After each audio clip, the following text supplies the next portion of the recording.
அனைத்து நண்பர்களுக்கும் வணக்கம். உங்கள் ஆஸ்ட்ரோ பழனிசாமிகள் பேசுகிறேன். இந்த காணொளியில மகரம் ராசிக்கு இந்த குரு பகவான் 5ஆம் பாவகத்தில் இருக்கிறாரு. திரிகோணஸ்தானத்துல குரு இருந்தா நல்ல பலனை கொடுக்கும் என்பதுதான். அதாவது எத்தனையோ பிரச்சனைகள் இருந்தாலும் உங்களை சமாளித்து கொண்டிருக்கிறது இந்த 5ஆம் பாவகத்தில் இருக்கக்கூடிய குரு பகவான் தான். எத்தனை தடைகளும் பிரச்சனைகளும் வந்தாலும் அதுல இருந்து ஏதோ ஒரு வகையில இறைவனுடைய அருளால் மீண்டு வர்றீங்க பாத்தீங்களா, அதுக்கு 5ஆம் பாவகத்தில் இருக்கக்கூடிய குரு தான் உங்களுக்கு காரணம். குலதெய்வத்தோட அருள் கிடைக்கும். அந்த வகையில உங்களுக்கு இந்த 5ஆம் பாவகத்தில் இருந்த குரு பகவான் இத்தனை காலமாக உங்களுக்கு பலனை கொடுத்து கொண்டிருந்தார். இப்ப வக்ரமாகிறாரு. இப்ப 5ஆம் பாவகத்துல வக்ரமாகக்கூடிய காலகட்டம் என்பது அக்டோபர் மாதம் 9ஆம் தேதியிலிருந்து 2025 பிப்ரவரி 4ஆம் தேதி வரலும் இந்த 5ஆம் பாவகத்தில் இருக்கக்கூடிய குரு பகவான் வக்ரகதியில செயல்படுறார். இதனால ஏதாவது பாதிப்பு வந்துருமா? அதற்கு இந்த பதிவு கரெக்டான உங்களுக்கு விளக்கத்தை கொடுக்கும். உங்களுக்கு பாத்தீங்கன்னாக்க இந்த 5ஆம் பாவகத்தில் இருக்கக்கூடிய குரு பகவான் வக்ரமாகும் போதும் சரி, வக்ரமாகலனாலையும் இந்த மகரம் ராசிக்கு ஆதிபத்திய அசுப கிரகம் தான். 12ஆம் அதிபதியாகவும் 3ஆம் அதிபதியாகவும் வரக்கூடியவர். இந்த 12ஆம் ஆதிபத்தியத்தையும் 3ஆம் ஆதிபத்தியத்தையும் 5ஆம் பாவகத்தின் வழியாக செய்யும். அதுதான் நம்ம புரிஞ்சுக்க வேண்டியது.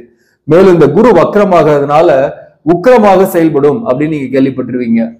ஒரு கிரகம் வக்ரமாகும் போது அதோடைய காரகத்துவங்களை அதிகப்படுத்தியே செய்யும். அந்த வகையில இந்த குரு 5ஆம் பாவகத்திலிருந்து தன்னுடைய சுப காரகத்துவங்களை அதிகப்படுத்தியே செய்யும் என்பதை நம்ம புரிஞ்சுக்கலாம். அதே போல ராசிக்கு 2ஆம் இடத்துல சனி வக்ரம் பெற்று இருக்கு. இது ஒரு நிலையில நெகட்டிவான ஒரு விஷயம்தான். பாப காரகத்துவங்களை அதிகப்படுத்தியே செய்யும் சனி பகவானை பொறுத்தவரையிலும். இந்த சனி நவம்பர் 15ஆம் தேதி வரலும் வக்ரகதியில செயல்படுகிறது. அதன் பிறகு வக்ர நிவர்த்தி ஆகுது. சோ அது வரலையும் சில குடும்ப வாழ்க்கையில கருத்து வேறுபாடுகள், மிஸ் அண்டர்ஸ்டாண்டிங், பண தட்டுப்பாடுகள், பணம் வரும். ஆனா ஒரு அவசர செலவுக்கு ஒரு சரியான செலவு பண்ணணும்னும் போது பணம் இல்லாம போகும். சோ அந்த மாதிரி விஷயங்கள்லாம் உங்களுக்கு இருக்குன்ட்டு நம்ம ஏற்கனவே இந்த சனி வக்ர பயிற்சி பலன்களை சொல்லியிருக்கிறார். மேலும் யாருக்கெல்லாம் உங்க சுய ஜாதத்துல சனி வக்ரம் பெற்று இருக்கோ அவர்களுக்கு ஒரு இடமாற்றங்கள்லாம் ஏற்படும் அல்லது இடமாற்ற சிந்தனைகள் உருவாகும் அப்படின்ற விஷயத்தையும் சொல்லியிருக்கிறார். சோ இப்போ இந்த குரு வக்ர பயிற்சியால என்ன மாதிரியான முடிவுகளை எடுக்கலாம் என்பதை பற்றி நம்ம ஒரு பொது பலனாக ஒரு கைடன்ஸாக தெரிஞ்சுக்கலாம். இப்போ இந்த குரு பகவானை பொறுத்தவரையிலும் 12ஆம் ஆதிபத்தியத்தோட பலன் 5ஆம் பாவகத்தின் வழியாக எப்படி செய்வார்னாக பிள்ளைகள் வகையில தான் உங்களுக்கு விரயங்கள் ஆகும், சுப விரயங்கள் ஆகும். உங்க பிள்ளைங்களுக்கு வரன் பார்த்துட்டு இருக்கிறீங்கன்னாக்க வரன் அமையல அப்படின்னாக்க வரன் அமைந்து திருமணம் போன்ற சுப நிகழ்ச்சிகளுக்காக நீங்க செலவு பண்ணக்கூடிய சூழ்நிலை ஏற்படும். அப்போ பிள்ளைகள் வகையில செலவுகள், படிப்பு கட்டணம் கட்டுறதுக்காக செலவு பண்றீங்கன்னா அது உங்களுக்கு ஒரு விரயம் மாதிரிதான். அதே மாதிரி உங்களுக்கு குழந்தை பாக்கியத்துக்காக நீண்ட நாளா மருத்துவ ட்ரீட்மெண்ட் எடுத்துருக்கிறீங்கன்னா இப்பவும் அந்த மருத்துவ ட்ரீட்மெண்ட்டுக்கு சில பேர் புதிதாக போகக்கூடிய சூழ்நிலையும் சில பேருக்கு ஏற்படும். சில பேருக்குலாம் அந்த மருத்துவ ட்ரீட்மெண்ட் மூலமும் குழந்தை பாக்கியமும் ஏற்படும். சோ அந்த வகையிலையும் பாத்தீங்கன்னாக்க விரயங்கள் ஏற்படும். பிள்ளைகள் வகையில குலதெய்வ கோவிலுக்கு போயிட்டு வர்றது, ஆன்மீக விஷயத்துக்கு ஈடுபடுறது, இந்த மாதிரியான தான தர்மங்கள் செய்யறது போன்ற விரயங்களும் உங்களுக்கு ஏற்படும்.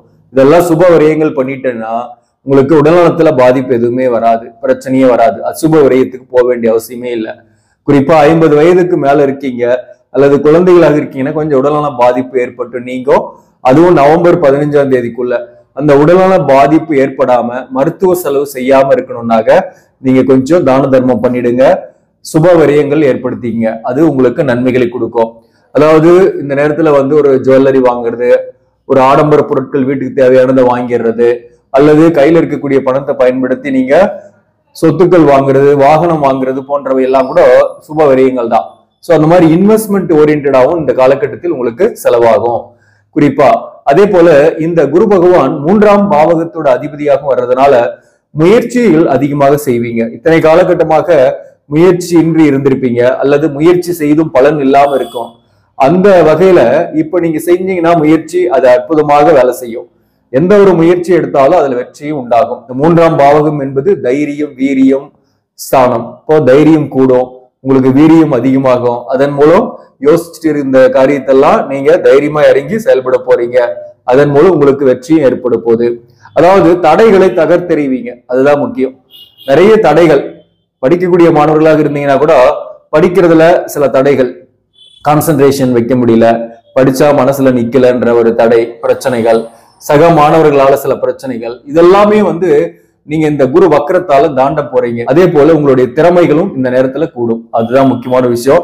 அதன் மூலம் நம்ம கிட்ட இருக்கிற திறமை அதிகமா இருந்தாதான் நம்மளால பணம் நிறைய சம்பாதிக்க முடியும், வாழ்க்கையில நிம்மதியா இருக்க முடியும், மற்றவங்க கிட்ட ஏமாறாம இருக்க முடியும். நம்ம கிட்ட திறமை இல்லை அல்லது அந்த திறமையை பயன்படுத்த முடியாம நம்ம இருக்கிறோம்னாக கண்டிப்பாக யாராவது ஒருத்தர்கிட்ட ஏமாந்துடுறோம் அல்லது ஏதோ ஒரு வகையில பணம் சம்பாதிக்க முடியாம கஷ்டப்பட்டுட்டு இருக்கிறோம். அந்த வகையில இந்த குரு பகவான் 3 கூடியவன் வக்கரமாகும் போது உங்களுடைய திறமைகள் பளிச்சிடும். இப்போ அரசியல் இருக்கீங்க அப்படின்னாக்க திடீர் நேம் அண்ட் ஃபேம் கிடைக்கும், புகழ் கிடைக்கும். அதே போல அரசு துறையில வேலை பார்க்கக்கூடியவர்களுக்கும் வேலையில ஒரு மதிப்பு மரியாதை ஏற்படும். உயர் பதவியில் இருப்பவர்களுக்கெல்லாம் மதிப்பு மரியாதை இருக்கும். இந்த காலகட்டத்துல கீழே பணிபுரியவர்களுடைய ஒத்துழைப்பு கொஞ்சம் சரியா கிடைக்காது. அவங்க கிட்ட கொஞ்சம் ஆர்கியூமெண்ட் பண்ணாம மிஸ் அண்டர்ஸ்டாண்டிங் வராம பாத்துங்க.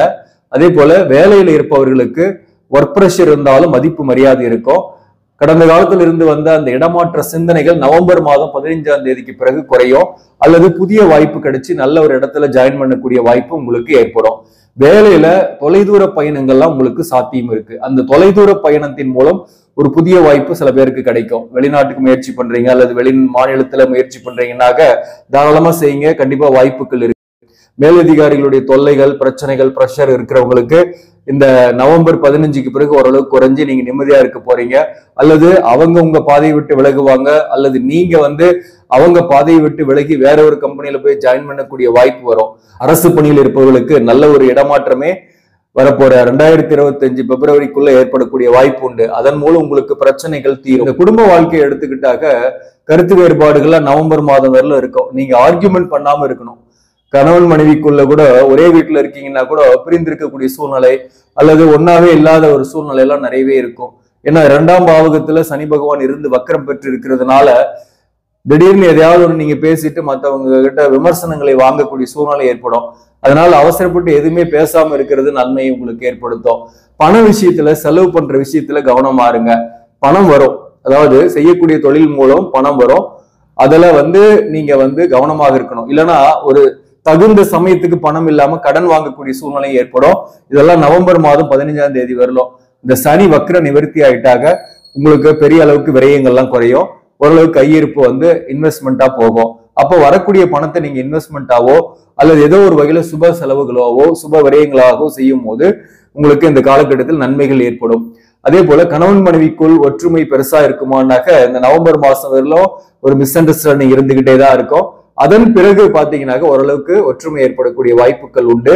பிரியாமல் கணவன் மனைவி இருக்கக்கூடியவர்களுக்கு, பிரிந்த கணவன் மனைவி கருத்து வேறுபாடோடு பிரிந்திருக்கீங்க, டிவோர்ஸ் அல்லது கோர்ட்ல வழக்குகள் இருக்கு, அது எந்த வகையில போகும் அப்படின்னாக்க இந்த குரு வக்கர காலத்துல உங்களுக்கு மேக்சிமம் குறிப்பா நவம்பர் மாதத்துக்கு மேல டிவோர்ஸ்ல இருக்கீங்கன்னாக, வழக்குகள் இருக்கீங்கன்னாக அதுல ஒரு சாதகமான தீர்ப்பு உங்க பக்கம் வரக்கூடிய வாய்ப்பு உண்டு. அதன் மூலம் மறுமணம் போன்ற விஷயத்துக்கு நீங்க முயற்சி பண்ணக்கூடியவர்களுக்கு மறுமணம் ஏற்படக்கூடிய வாய்ப்பும் உண்டு. அதே போல சில பேருக்கெல்லாம் குறிப்பா இளைய தலைமுறையாக இருக்கீங்கன்னாக்க உங்களுடைய எதிர்கால வாழ்க்கை துணைவரை சந்திக்கக்கூடிய வாய்ப்பும் ஏற்படும். குறிப்பா அந்த தைரியம் வீரியம் கூடுறதுனால காதல் ஏற்படும். சில பேருக்கெல்லாம் 5ஆம் இடத்துல குரு வக்கரம் பெற்று இருந்தா காதல்லாம் உங்களை நோக்கி வரும், புதிய உறவுகள் வரும், புதிய உறவுகளால ஒரு மகிழ்ச்சியும் வரும். அதாவது கடந்த கால வாழ்க்கையில வாழ்க்கை துணைவரை இழந்தவர்களுக்கு புதிய உறவுகள் ஏற்படும். அதே போல சில பேருக்கெல்லாம் காதல் இழந்திருக்கும் அல்லது காதலர் பிரிந்து போயிருப்பாங்க, நல்ல ஒரு ரிலேஷன்ஷிப் பிரிந்து போயிருக்கும். அவர்களுக்குமே கூட பாத்தீங்கன்னாக்க புதிய உறவுகள் மலரும் காலம் என்றே சொல்லலாம்.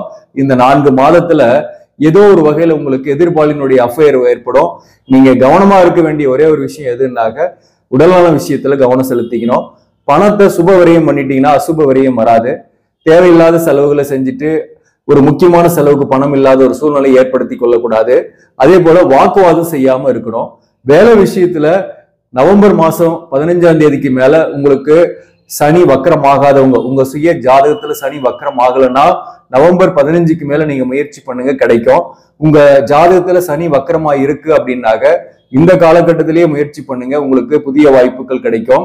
இந்த குரு பகவான் இப்ப கோச்சாரத்துல வக்கரமா இருக்கு, உங்க சுய ஜாதகத்துல குரு வக்கரமா இருக்குன்னு வச்சீங்களேன், அவர்களுக்கெல்லாம் பாத்தீங்கன்னாக்க குருவோட காரகத்துவங்கள் நிறையவே கிடைக்கும். குருவோட காரகத்துவங்கள் என்பது தனக்காரகன், புத்திரக்காரகன். அந்த வகையில பொருளாதாரம் நல்லாவே இருக்கும்.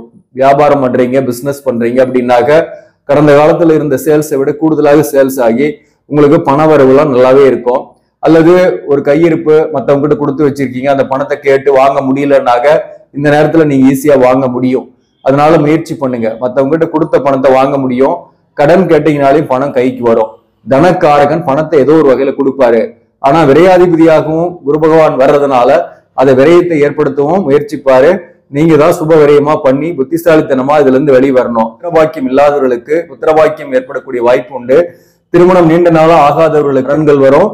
மேரேஜும் நடக்கக்கூடிய வாய்ப்புகள் உண்டு. அதன் மூலம் புத்திரபாக்கியம் கிடைக்கக்கூடிய வாய்ப்புகளும் உண்டு.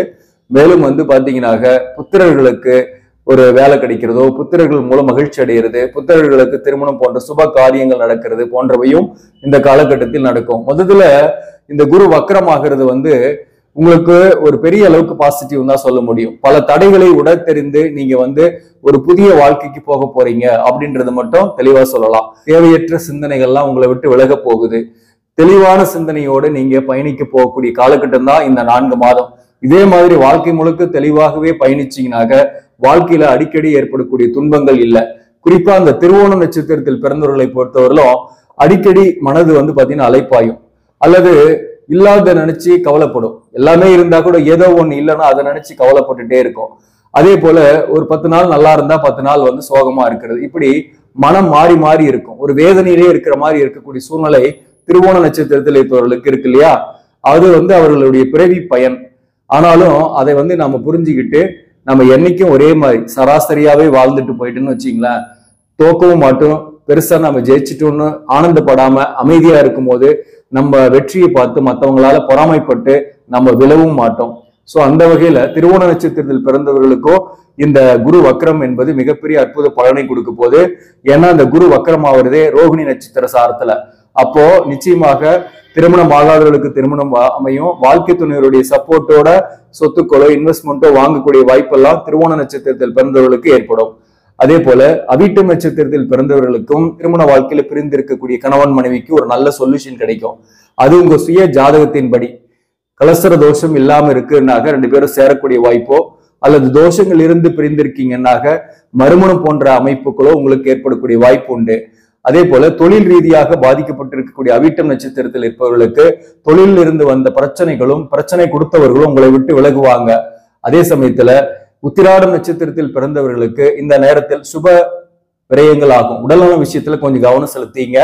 மற்றபடி பிள்ளைகள் வகையில சுப விரயங்கள், பிள்ளைகளுக்கு நீங்க செய்யக்கூடிய கடமைகளை செய்யக்கூடிய காலகட்டமாக இருக்கும். அதே போல பொருளாதார ரீதியாக வருமானம் வரும். கடனுடைய அழுத்தம் இல்லாம இருப்பீங்க. கடன் குறையும். வருமானம் ஏதோ ஒரு வகையில உங்களை காப்பாற்றும் இந்த குரு வக்கரமாகிறதுனால. மொத்தத்துல இந்த குரு வக்கரமாகிறது உங்களுக்கு தடைகளை உடைத்தெறியும் காலம் என்றே சொல்லலாம். புதிய உறவுகள் மலரும் காலம் என்றே சொல்லலாம். இந்த குரு சப்போஸ் உங்க ஜாதகத்துல வக்கரமாகல, அல்லது நீசம் பெற்று கம்ப்ளீட்டா நீசம் பெற்று இருக்கு, அந்த குரு பகை வீட்டுல இருக்கு அப்படின்னு வச்சீங்களேன், உங்களுக்கு இந்த குரு வக்கரமானதுனால பெரிய நல்ல பலனை கிடைக்காத மாதிரியே இருக்கும். அதே சமயத்துல ஒரு நல்ல தசாபுக்தியும் நடக்கலனாதான். நல்ல தசாபுக்தி நடக்குது, ஒரு யோக கிரகத்தோட தசாபுக்தி நடக்குதுன்னா இந்த குரு வக்கரம் என்பது உங்களுக்கு பாசிட்டிவாவே பலன் தரும். உங்க ஜாதகத்துல குரு வக்கரமாகலனாலையும். ஆனா உங்க ஜாதகத்துல குரு வக்கரமா இருக்கு, அல்லது குரு ஆட்சி பெற்றிருக்கு, உச்சம் பெற்றிருக்குனாக்க கூடவே கோச்சாரத்துல இந்த குரு வக்கரமாகக்கூடிய காலகட்டம் நான் சொன்ன மாதிரி அற்புதமான காலகட்டம் தான், முன்னேறக்கூடிய காலகட்டம் தான். பயப்பட வேண்டிய அவசியமே இல்லை. வியாழக்கிழமைகள்ல அருகாமையில் இருக்கக்கூடிய சிவாலயங்களுக்கு சென்றீங்கன்னாக்க அங்க தட்சிணாமூர்த்தி இருப்பாரு. தட்சிணாமூர்த்திக்கு கொண்டக்கடலை மாலை சாத்தி, மஞ்சள் நிறத்தில் அங்கவஸ்திரம் சாத்தி நீங்க அபிஷேகம் அர்ச்சனை ஒண்ணு பண்ணிக்கங்க. அதே போல திருச்செந்தூர் முருகபெருமானை தரிசிச்சுட்டு வாங்க. அங்கேயும் தட்சிணாமூர்த்திக்கு நெய்தீபம் ஏற்றி வச்சுட்டு வாங்க. உங்களுக்கு நன்மைகள் ஏற்படும். ஆக நண்பர்களே, இந்த பதிவு உங்களுக்கு பிடிச்சிருந்தாக லைக் பண்ணுங்க. இதை மற்றவர்களுக்கும் ஷேர் பண்ணுங்க. இன்னும் நம்ம சேனலை சப்ஸ்கிரைப் பண்ணாம பாக்குறவங்க சப்ஸ்கிரைப் பண்ணி கண்டினியூ பண்ணுங்க. இதன் மூலம் உங்களுக்கு ஒரு சரியான ஜோதிட தகவல்களும் ஆன்மீக தகவல்களும் கிடைக்கும். நன்றி, வணக்கம்.